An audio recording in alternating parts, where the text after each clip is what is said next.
Hello mga langga! Welcome sa akin channel. This is Michelle Cabañez. So ito na naman tayo sa ating road trip. Actually, hindi to road trip. Kami ay papunta sa isang restaurant na bibilihan ng biryani. Ngayon, medyo malapit lang naman to sa amin. Kaya lang syempre, tos nakita nyo ngayon medyo dry din yung kalsada kasi nga 2 days nang hindi umuulan. Diyos ko, buti naman kakit, hindi na siya umulan. So 2 days na siya, kaya sabi ko, sige sama ako. Kasi madalas hindi ako sumasama lumalabas. Takot kasi ako, tignan niyo yung basta kasalubong namin. Diyos ko po. O di ba ginit-git na. Wala na kami sa kalsada, nasa pinakatabi na kami. Kasi nga, pagka ganun natili ako. Dahil nga, kulang na lang banggain ka. Sila dito, kung wala kang lakas na loob na sumabay sa kanila sa pagdadrive nila ng git-gitan, abay wala, nga ka dito. Hindi ka pwede magkaya. Sabi ko nga sa asawa ko, parang hindi ko kayang mag-drive ng sasakyan dito kung ganito yung mga driver, walang pakundangan, walang pasensya. Yung kahit na sa likod mo, tingnan mo naman, oh, 'di ba? Ang liliit niya, no. Walang signal dito, te. Hindi uso signal sa kanila. Basta sila ay marunong ka makikitgitan, makipagitgitan ka. O tulad niyan, ayan, pupunta siya dun sa right side, basta na lang siya tatawid. Wala kayo nakitang signal, o 'di ba? Natatawid siya. So paano ka magda-drive? Kaya sabi ko, alam mo, ako na lang natatawa, Diyos ko. Eto na masama ko, nangangapa pa sa pagdadrive dito. So siya naman, give way lang. Sige, go ka lang, 'di ba ganun. Pero kinakatakot ko yung mga bus at truck, talagang wala silang pakundangan. Alam naman nilang malalaking sasakyan nila, maliit lang yung sasakyan namin. Pero talaga namang igigit-git ka nila.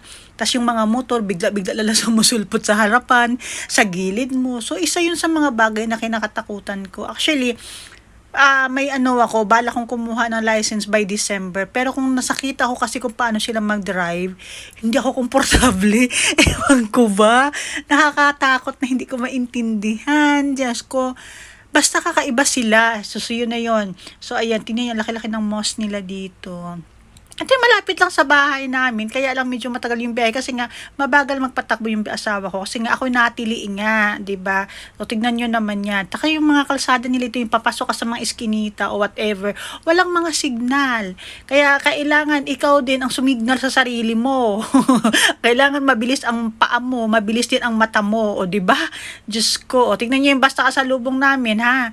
O walang pakintangan 'yan, wala sila, Diyos ko po. Basta iba sa sila tumakbo na, o mo isa na sa gitna na, 'di ba? Ganun sila din eh. O sige na, keep watching mga langga.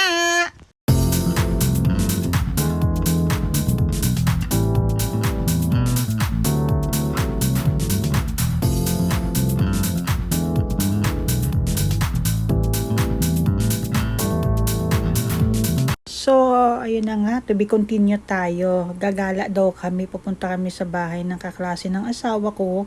Ayan na, yung nasa harap na sasakyan, kaklase din niya yan. So, kumboy lang ang tawag dito. Malakas ang ulan, Diyos ko.